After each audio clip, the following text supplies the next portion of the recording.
Hey, what's up, everybody? This is Gary Holt from Exodus and formerly from Slayer, and you're listening to The Razor's Edge.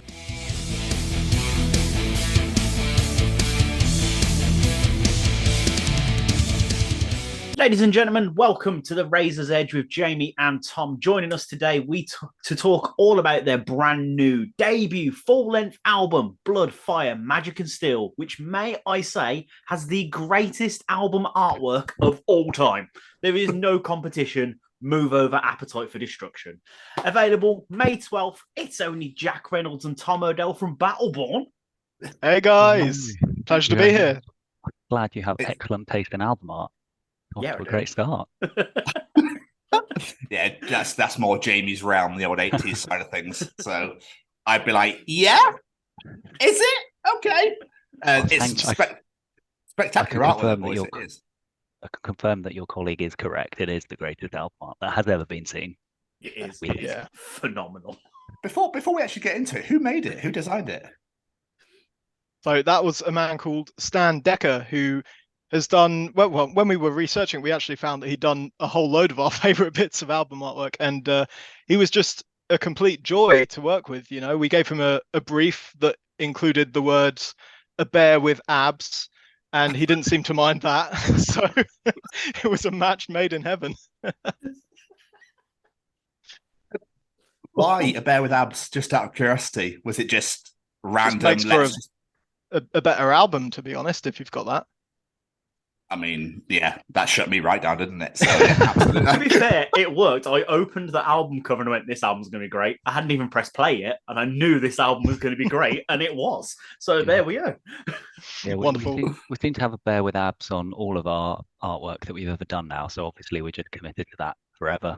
So not exactly a tricky problem to have. I'm glad we've got this. Amazing. Does the bear have a name, or is he just the bear with abs? He's called Bjorn. Bjorn the bear. Bjorn the bear.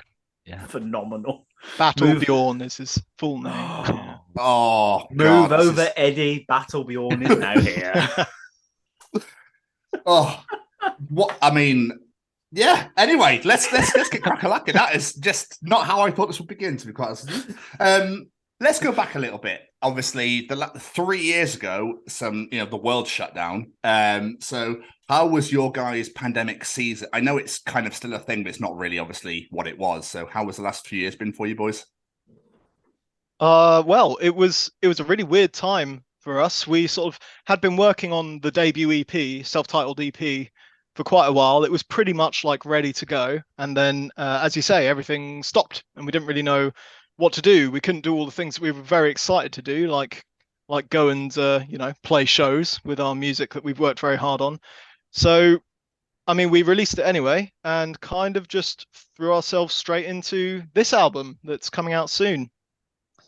And yeah, I think it just made that whole album writing process really quite different from what we ever expected it would be, but it worked in a weird way. There were a lot of Google Docs, there were a lot of different versions of demos bouncing around, for everyone to listen to. And yeah, I mean, we're going to try and kind of replicate the experience a bit for the next one. I think it didn't work that badly.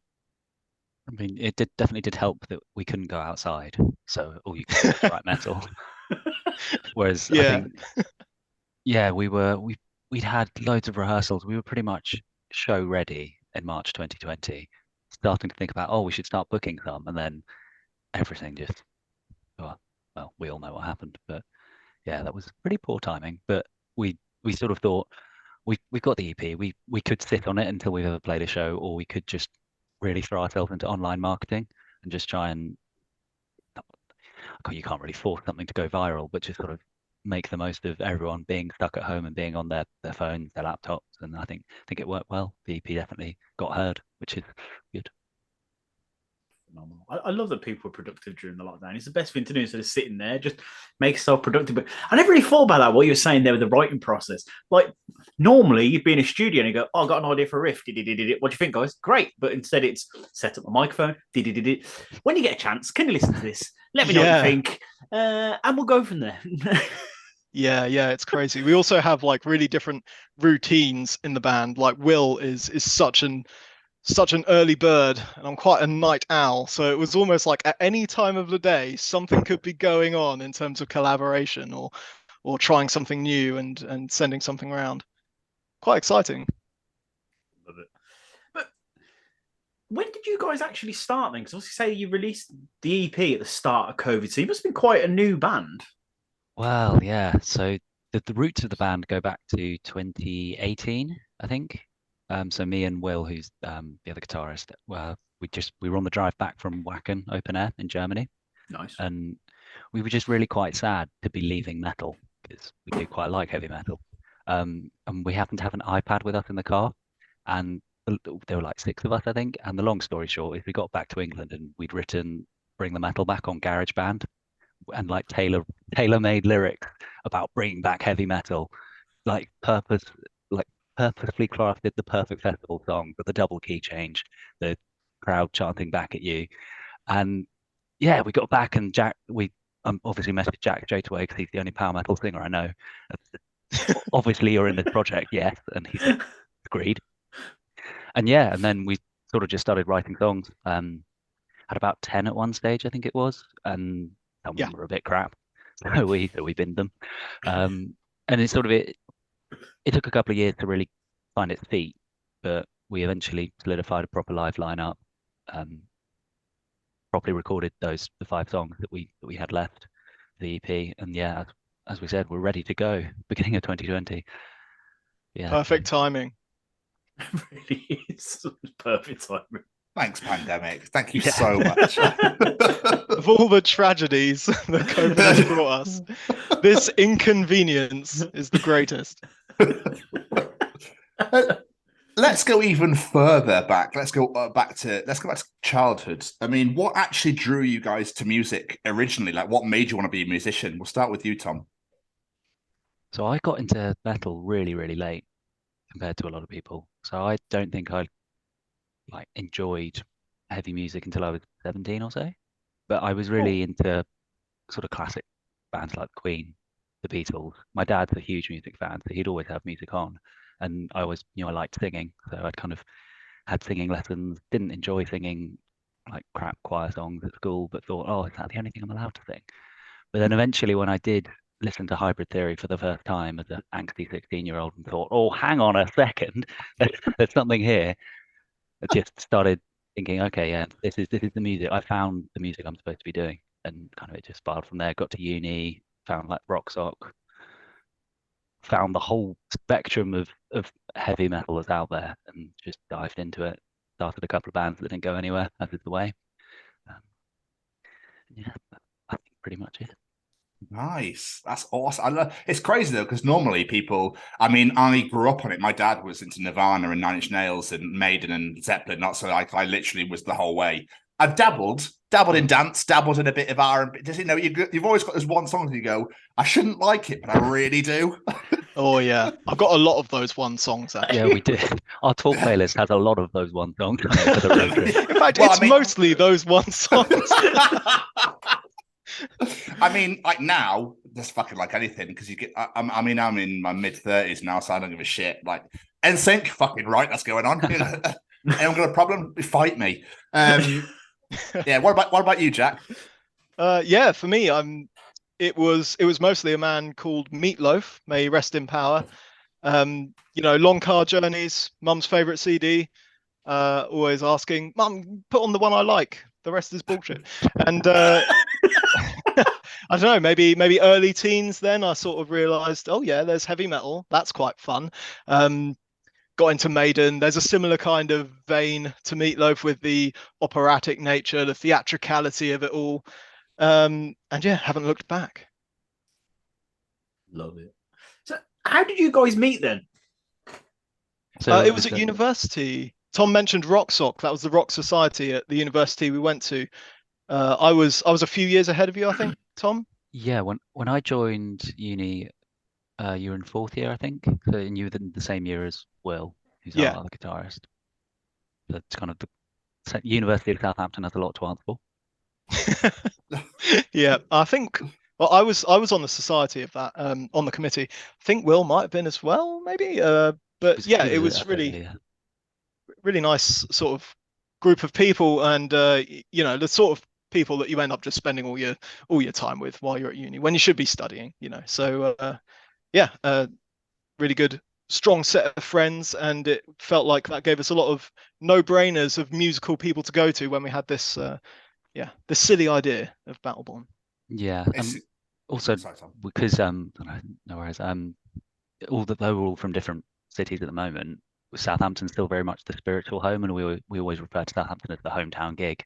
We've still got loads of sort of rock top friends who still live there, so there's always a great crowd of just people we've known for years, and they always turn up and have the best time, which is a really great feeling. Must be incredible. Absolutely. Where did the name come from? Where did Battleborn come from? The video game Skyrim. Yeah, that's right. Yeah, Bring the Metal back when we were writing it in the car. We were, for some reason, had a Skyrim theme to it. I can't remember why. We're idiots. We just do these things. But we realized that we were, obviously in Skyrim, you've got the civil war between the Empire and the Stormcloaks, and we thought that it's just exactly the sort of thing that those Imperial bastards might do. They might try and get rid of heavy metal. So we made ourselves a Stormcloak themed band, and then, in a really hilarious decision, decided to name ourselves after one of the factions that allies itself with the Empire. So we annoy a lot of people with the lore and accuracy. It was a better band name. It just Yeah, we didn't want to go with like Greymane. It's not yeah, that's not a good band name. We could have gone with Shatter Shield. That would have been. It's a bit wordy. I don't know. Yeah. Of course, the other thing we could have done is we could have called ourselves Battleborn, but been like aligned ourselves to the Empire. But then we'd have had to write songs about like the benefits of centralized government, which is not as good. So yeah, a lot goes into this. A lot goes into that. I can't imagine power metal singing about centralized governments, to be honest. I mean, it's a difficult sell, isn't it? It's just a tad. Yeah, to be honest, it was a no-brainer.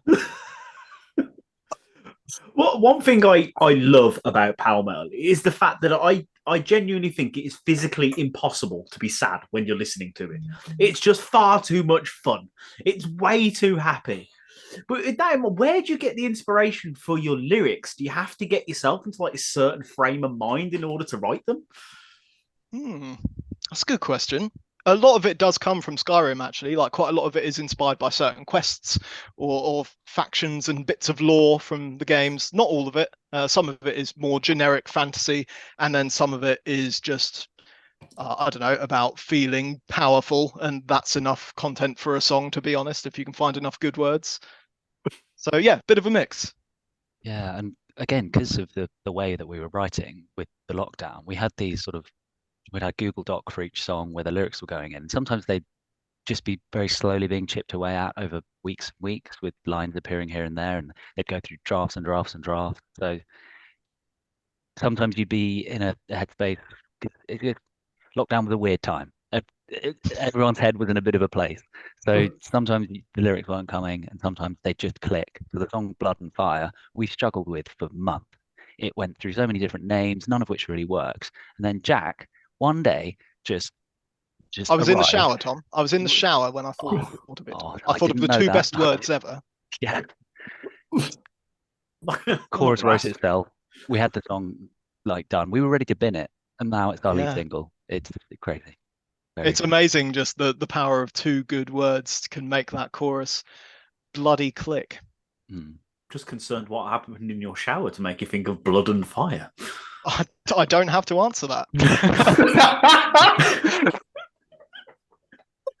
He's using that after sauce tea tree shower gel, and it got down there. You're like, fuck! It's on fire! So let's talk about the new album, Blood, Fire, Magic and Steel. How excited are you for people to hear this album? Oh, so excited! It's been.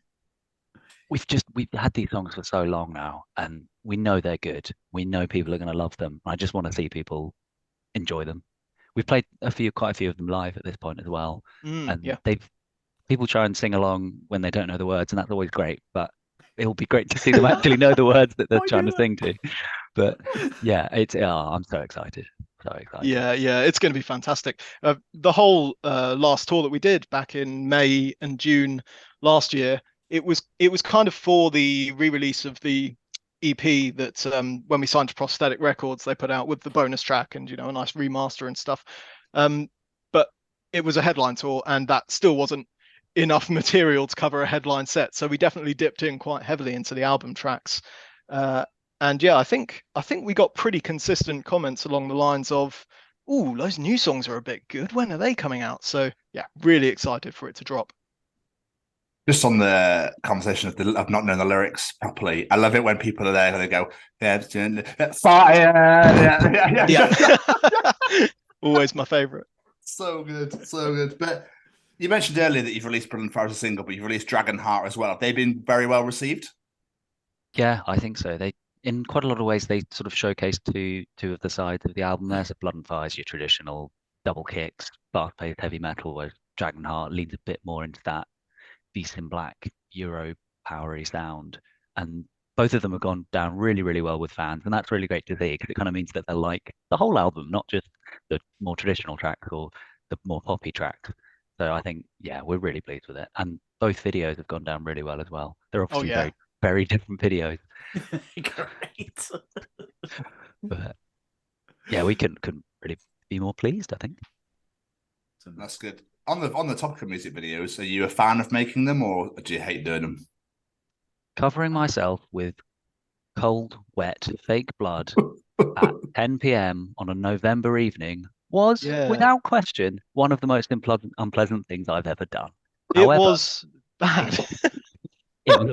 I got COVID for a week after that. I don't think you can blame the fake blood. I can and How will. did Charlie make it?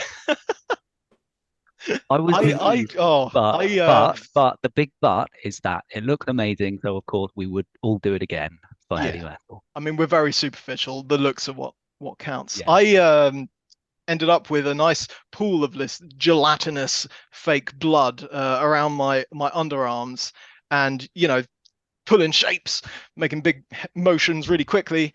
I lost a lot of body hair after that blood started to solidify a bit. And, I used it for the performance, used the pain. Yeah, would do it again, but, might maybe reconsider the time of year. Maybe would consider like having a way to shower afterwards. That would have made it more pleasant. It was a long drive home.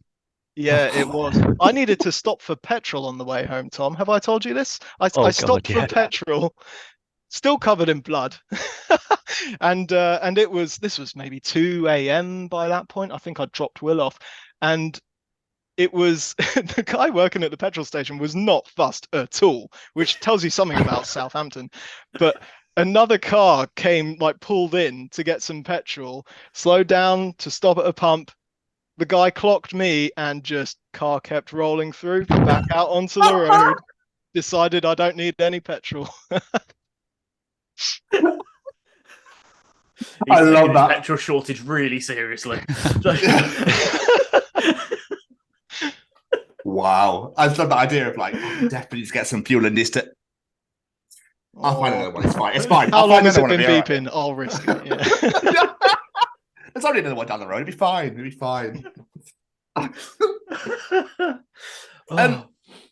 With the brand new album, then, obviously with your first full feature length, did you try and differentiate from the EP, or is it just following on straight from what you've done? I think the biggest difference is probably in the execution more than the the direction of it. I think we've just done a much better job at bringing it all together and delivering like this really polished thing. Like with the EP, we were probably more willing to sort of say, yeah, that's pretty good. We enjoy that enough. That can be the song. With the album, partly because of COVID and we had nothing else to do, we were super critical of everything we wrote. There was a lot of back and forth, a lot of collaboration, and I think a better end product as a result. Yeah, no, it's definitely it's all the same influences that went into the EP, but just done better. And I think it's sound, and obviously we've got real drums this time. The guitars have been recorded more meticulously. The recording and mixing the vocals we did in a proper studio this time with a proper, like an external producer telling us, no, that's a bad take, do it again. And sort of all of that kind of extra help just really helped it come together and just become a much more professional package, I think. Okay. I mean, because with the pandemic, obviously, you had more time, like you say, to do things. So I suppose there's also the worry of over tweaking it and maybe over being like, oh, actually, do I like the sound of that one? And it's like, then you go, oh no, and then you've lost the original sound. Was there any of that going on, or was it pretty much we know what we want? That sounds fantastic. Yeah, well, Jack and Will are the two most fussy men in the universe. So we'd end up with like you'd get Firestorm version 4.7 A, B, C, and D, all with one like semi-quaver different. And 3 pages of discussion over 3 pages which of is discussion best from the and two of why. them. And me and Charlie just there like, yeah, no strong feelings. Yeah, we Just pick like one. heavy metal. This is all good. Pick one. We've had similar length discussions about the like when we were getting the logo redone. Oh my How God. top should how wide should the top of a letter R be? People have opinions about that, and Yeah, that I man do. Jack is Tom. one of them. I do. I don't want it to be wrong. Okay. Yeah. But I think the sort of the end product of that is that we've got an album that we have thought about a lot, and we're very confident in its strength, I think. Yeah, I think the key difference in terms of having gone through all of that is if we weren't such fussy bastards about it, then 6 months down the line, we'd be listening back to the album and we'd be noticing things like, oh, I don't really like, oh, maybe we should have done that a bit. As it is, we've been through all of that. And now anytime I hit play on it, I think, yep, I really like this. Love it. That's what you want, though, isn't it? Yeah, you gotta be proud of it. You gotta really enjoy it. If you're not like, if it's not a 10 out of 10 to you, then why did you release it? It's got to be as good as it can be. It's phenomenal. Where did the name for the album come from? Because it's great. It's basically just like the first words that come to mind when you think of power metal. It's great. Are they lyrics from Power Force? They are indeed, which Yeah, is a song that you guys have heard, but it's not released yet. I don't know, when is this going out? They release sure. they release Tuesday and a Thursday. I don't know how much they've got in their back pocket for Razor's Edge. So Okay, yeah. So probably won't be out then by the time this goes out. But people might have seen us live. We've played this on the last tour, and it's been a real highlight. I think crowds loved it. And yeah, Blood, Fire, Magic, and Steel is lyrics from that song. We just sort of put all the lyrics to the album in one doc once we finished them and just scrolled through, highlighting all the most metal words. Like, what are the contenders here? And obviously, Blood, Fire, Magic, and Steel stands out as, yeah, obviously it's that. The big debate was, do we include an Oxford comma or not? And that actually was really big. You'll never guess, but Jack and Will had opinions about Oxford Charlie commas. had opinions on that as Charlie well. did, yeah. The wrong opinion, if I remember rightly. Yeah. Well, he is an idiot. So. Yeah. Oh, there was a spreadsheet of like examples of album titles which could have included the Oxford comma, and how many did and how many didn't.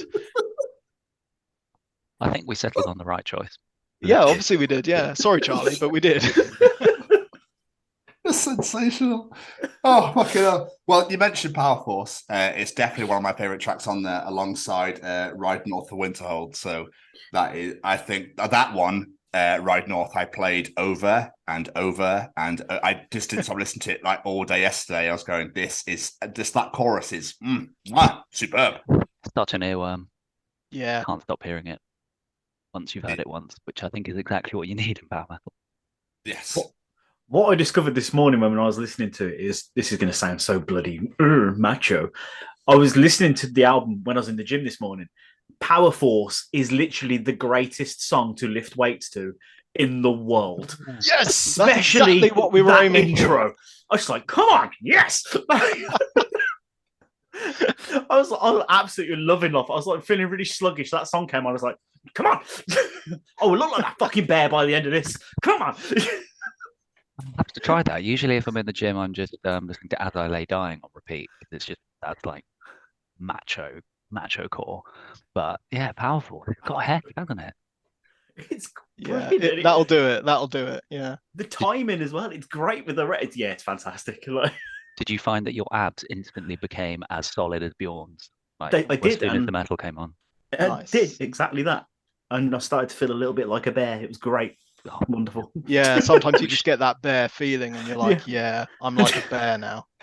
We should have put that as a warning, like side effects may include on the vinyl. That's when he found out he was turning into Bjorn. He didn't realize what was going on. For the greater good. You mentioned that vinyl though. Oh my god, it's gorgeous. That color, that ice blue color, is absolutely stunning. Yeah, really big fan of that. They arrived not long ago. They look beautiful. Very exciting. I think we might get to actually see them in person this weekend, Jack. Yeah. Yeah, I'm not leaving Will's house until I've got mine. Did Stan pick the blue? I feel like that was Stan. No, we did. We Oh, did. did we? Oh. Yeah, Prosthetic gave us a little menu, if you remember, and we were like, oh, yes, the one that's the right color. We'll have that. That was the discussion. That's incredible. No, go on, Jay. I was going to say, obviously, we've just been discussing what songs me and Tom really enjoyed on the album. What songs on the album are you like especially really excited for people to be able to hear? My favorite one on the album is one that I think we've not released as a single. We're not going to. It's the last song on the album, Sky Guard You. And I think that's a song that really, really benefits from being at the end of an album. You know, like that's not one that benefits from going on shuffle. That's like a perfect way to cap off this heavy metal journey. It's got some emotional heft. It's also just epic as hell. Yeah, really enjoy that one. Can't wait for people to get that in their ears. I really enjoy the first track, Wind Caller. So again, in quite a similar way, it really benefits from being the intro track. It was tailor made to do that. And I think the intro is massive. The verse kicks you in the dick, and then the chorus, when it kicks in, we've got so many layers on it, and it just sounds huge. And you think, yes, this is the album that's coming. And yeah, I think it's the perfect scene setter. I agree with that. Yeah. You have a big UK tour coming up as well. 5 days after release on May 17th when you start in Cambridge. Yep. Excited? Oh yeah, very. Yep. That's been very much on our minds at the moment. Booking in hotels, booking in, friends' sofas that we can crash on, all of that good stuff. And you guys must have seen, right, the recent news about Manifest. So some late minute logistics as well, seeing what we can do about that. Yeah, that is pretty rubbish what happened. Yeah. Gutted for them. But you're playing Cardiff on the 1st of June at Fuel, and I am down the road, so I will be attending that show. So don't you worry. I'm very, very excited about it. I was having a little, when I was doing the research, I was like, holy shit, it's a tour. Cardiff. Because for some reason, bands just leave Wales out. They don't give a fuck about Wales. Like, no, you know what? I'm not going to Cardiff. Fuck them. The closest I get is Bristol. That's about it. Yeah, that's basically Wales. Our tour is going to all 3 countries: England, Scotland, and Wales. All 3. Oh, okay. Yeah, I was gonna say I'm gutted because I can't make the Birmingham date. I'm busy there. I'm gutted. No. So next time around, I will be there because I really want to see you guys. Nice. Well, obviously that's the Bloodstock Metal to Masses show, isn't it? The Birmingham one. That's right. Yeah, we're guest headlining I think it's one of the semi-finals or something. Yeah, that should be a lot of fun. That'd be great. Because obviously you'll get to a crowd that you wouldn't probably normally have, because obviously it's a mixture of different metal, isn't it? Yeah, it's going to be like a real melting pot of different subgenres, I suppose, and everyone who's sort of there to celebrate newer bands in a way. You don't go to one of those unless you're kind of wanting to be plugged in with the UK metal scene. Absolutely, and then you're going to come away with fuckloads of Battleborn fans after you leave. Well, hopefully so, yeah. And those bands that are competing will probably come away and new fans in us. I think it's always really good and really important to sort of keep on top of those things and see who's coming up. Yeah, absolutely. We mentioned Manifest, obviously, which is a shitter that obviously went down yesterday. Have you got any other festivals, shows that you can talk about lined up at all? We have one that's actually shortly after the tour, so it's a little bit separate, but that's SOS Fest in Manchester. End of June, I think that is, yeah. Our first time playing it, I think, Tom, right? Yeah. We got contacted by Luke Appleton, who plays in Absolver. He supported us on our last tour at one of the dates, and yeah, he said, "Do you guys want a slot on this? My family run it. It's a good time." And we said, "Oh, yes, please." But yeah, he's a really good guy, so we could see him as well. Yeah, that's amazing. Luke plays for Blaze Bailey, doesn't he? That's right. Yeah. Yes, I know who he is. Yes. Yeah. And I believe he just released a solo album. If I remember correctly. Yes, he did. Yes, he Plug. did. This has been so much fun. Tom, do you have any more questions for our wonderful guest before we start wrapping up? Yes, I mean, other than obviously the tour coming up in May and the brand new album coming out on May 12th, have you got any other plans for this year, or is it literally just stream the album as much as fucking possible? I mean, obviously, please do that. Please Yeah. stream the album as much as possible. I We'd think, really like to get to Europe. I think that's kind of because we'll have toured the UK twice by June, and Yeah. that's obviously great. And we love playing to the UK, but I think Europe is a place where our music will go down really well. So we're really trying to pull all the strings we can to get to Germany, Denmark, Sweden, all of Europe, because I think those are the 3 countries. Yeah. those are the 3 European countries, Jack. Yeah, that feels like the next big hill for us to climb, I think, and that's going to be so much fun when we do it. Yeah, amazing. Well, guys, Incredible. I wish you all the best with release. I wish you all the best. It's going to go down an absolute storm. I mean, I know I'll be shouting from the rooftops about it. So before you do get yourselves out of here, is there any plugs, social medias, anything you want people to go and check out at all? watch the videos, like us on Facebook, put all our songs on all your playlists, do everything. Thank you. That's all I've got. Do it all. Yeah, I think nothing much to add to that. Do it all, please. Just all of it. Jack, Tom, thank you so much for this has been absolutely incredible. And yeah, I wish you all the best with the album and with the tour. And I'll see you in June. Thanks very much. See you then. Thank you so much. Blood, Cheers, Fire, boys. Magic and Steel out May 12th. Everybody make sure you are waiting ready come midnight for that to drop because it is phenomenal. Thank you so much, boys. This has been The World.